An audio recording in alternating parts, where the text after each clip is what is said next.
Welcome back to the party, pal. You're from the neighborhood Master Chaos, back with you once again for episode 2 of Andy Milligan Mania.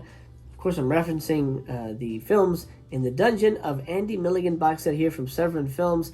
Our second installment brings us to Disc 2. And now what does Disc 2 have for us? Well, let's take a look here. We got 2 films, Nightbirds and The Body Beneath. Now, it's weird that the placement is like this, because on the disc, Body Beneath is first.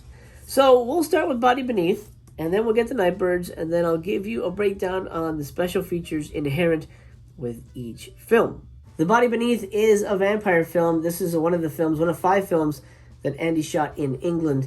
In my opinion, it's my favorite of his England films. The Body Beneath is shot in, as it says here, bone-chilling color.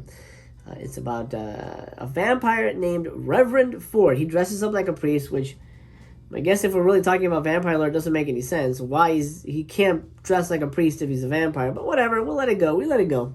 He also lives in like a church abbey, which is very strange. Anyway, this actually concerns the entire Ford family. There's a lineage of Fords who were vampires, and Reverend Ford is looking for his descendants because he wants to keep the bloodline going, essentially, almost incestuously. That's a running theme for Andy movies, of course, incest and things like that. Now, I haven't read his biography, but I'm hearing some pretty awful stories that potentially he was abused by his mother sexually, which is awful. As you can see in a lot of these movies, the matriarch is treated like shit. So he was not a fan of mothers overall. Very sad if that's the case. But The Body Beneath isn't really about mothers. It's about a vampire who wants to keep his bloodline pure, and various Ford women that he needs to abduct in which to keep sort of the family going, for lack of a better word. Very atmospheric, really as close to a Hammer movie as Andy ever got. But then, of course, there's Andy touches, like the camera swirling all over, doing weird cuts, and the vampires. There's 3 vampire women in this movie. The first time we meet them is pretty creepy. They attack a woman at a cemetery, and they have this weird warble in their voice, which is super creepy. Hello. The Body Beneath, filmed in the graveyards of England. They're also painted blue, like a bluish green. But they're not completely painted bluish green, if you know what I mean. So their faces are bluish green, and their hands are sometimes bluish green, but the backs are not. So there's scenes and white shots where they're handing something to somebody. You can see the obvious goddamn stage makeup is shoddily put all over their hands. It is embarrassingly inept in that regard. But that's part of the charm. That's part of the charm of Andy Milligan's movies. They're not perfect. They're rough around the edges. And if you can accept that, you're going to have a great time with this entire box set. Specifically with Body Beneath, which I think is probably his strongest movie. I really enjoyed Body Beneath. I think it's more polished. I think it's better shot. I think the acting is way better. Gavin Reed, I believe his name is, plays Father Reverend Ford here. He steals the show. He does a great job. Some beautiful looking women in this as well. I think it's a good movie. I think it's a solid ass movie. It's a slam dunk in my opinion. Of course, the plot kind of falls apart towards the end, where it seems like the first half was him trying to continue the Ford vampire legacy, and then at the end it's like, oh, let's leave England and let's kill everybody and forget this ever happened. That doesn't make any sense, because it's sort of at odds with how the movie began. But again, you make allowances for these kind of things when you're dealing with an Andy Milligan movie. One of the special features, you get a trailer for the film, which is a nice trailer, It gives a lot away, but it's a trailer, It's that type of trailer. I love the feel of those old trailers.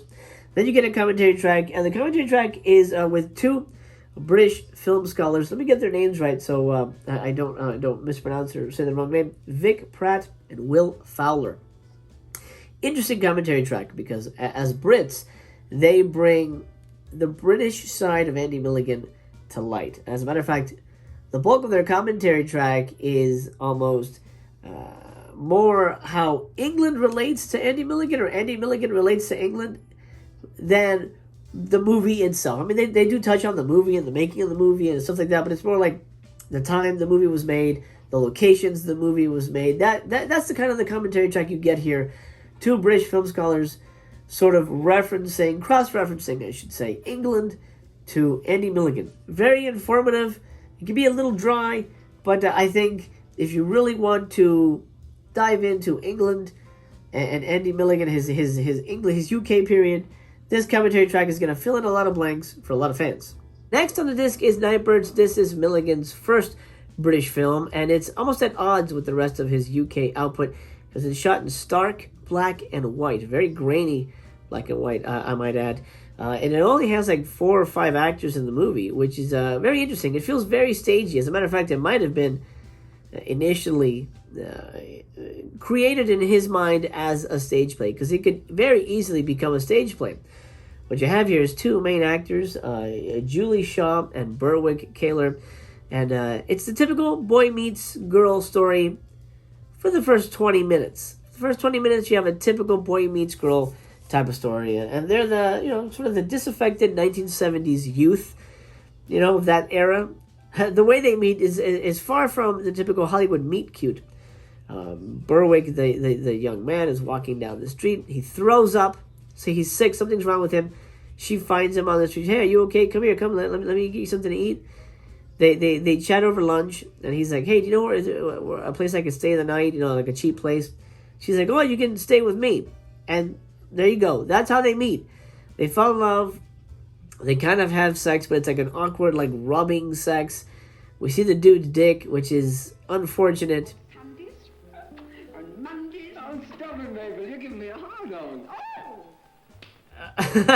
But beyond that, it's for the first 20-25 minutes, I would say it is a pretty bland love story. It's very much a boring movie. I think of any of the movies on this disc, I would say so far Nightbirds is his dullest movie. But that comes with a giant caveat, because Nightbirds also has, in my opinion, the best dialogue in his movies. I love the way the 2 lovers talk to each other. There's an earnestness, there's a frankness to it.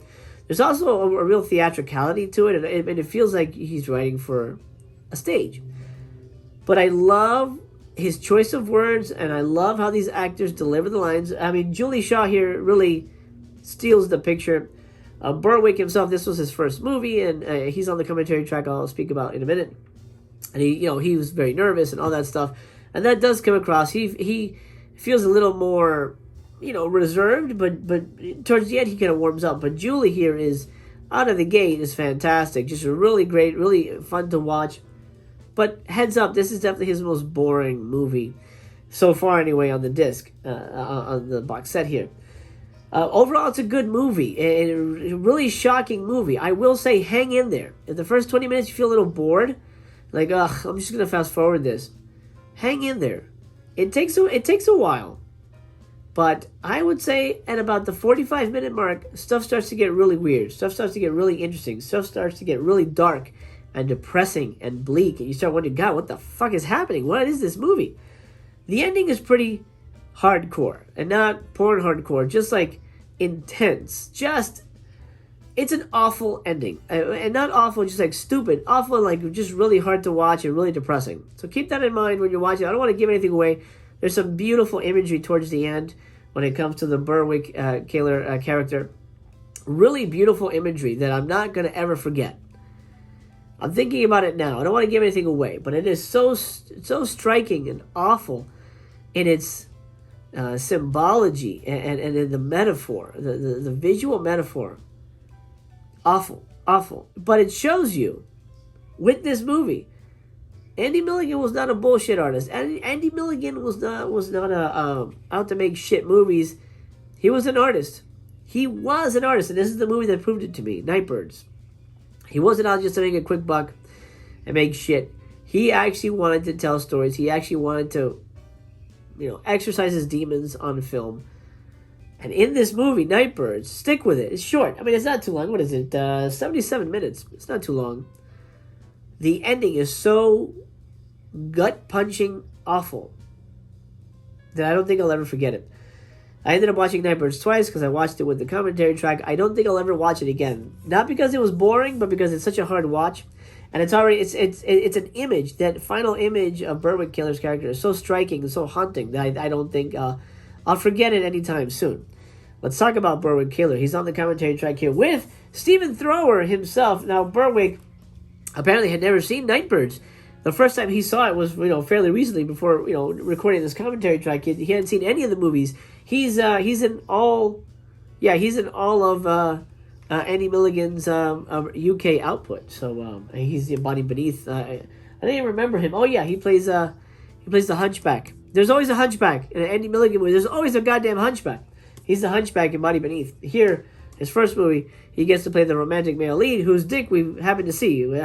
He's on here basically saying, wow, these movies held up better than I thought, and I sort of wrote them off a long time ago, but I'm glad I rewatched them. And Stephen Thrower, who doesn't even introduce himself, he just kind of pops in and moderates the conversation, keeping it going. Because the bad news is it's very sporadic. This isn't a commentary track that's, full of juicy tidbits. I mean, there's tidbits, but you would imagine somebody who worked with Andy on 5 films, like Hal Borsky, it would be sort of a running commentary. Hal worked with him, I think, on Mormon films, but, I definitely... Berwick knew him well enough, but the commentary is very sporadic. Very sporadic, to the point, at one point I thought they had stopped talking. It's like, oh, is it over? Is that it? And then Stephen Thrower would chime in, oh, tell me about blah, blah, blah. So he would ask questions that would, leading questions that would help Berwick kind of stay on track and keep talking. But it's very sporadic, so keep that in mind. It's interesting, but nothing really happens, that's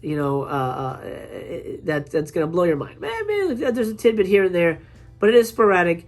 So if you consider Nightbirds a chore to sit through the commentary track, you're essentially rewatching the movie with sporadic commentary. Keep that in mind. Also has the trailer on here as well. Now, I haven't given a rating to the films yet. Did I take the disc out? I have not. Let me just show you the disc here. While we're here, might as well show you the disc. This is the beautiful disc right there. Let me give a rating to these movies. I would say Body Beneath gets 3 stars. It's not perfect, but I think 3 stars is as high as I'm going to get for an Andy Milligan movie. And Nightbirds, because rewatchability is so tough with this movie, I'm gonna go with 2 stars for Nightbirds. It's a powerful movie. Don't get me wrong, it's a powerful movie, but I think it's one of the ones that a lot of people aren't going to be rewatching when they're done with this entire box set. And that's it. Thank you for joining me for part 2 of Andy Milligan Mania here on Master Chaos TV. Thanks, Severin, for releasing this box set and allowing me to revisit the wild world of Andy Milligan.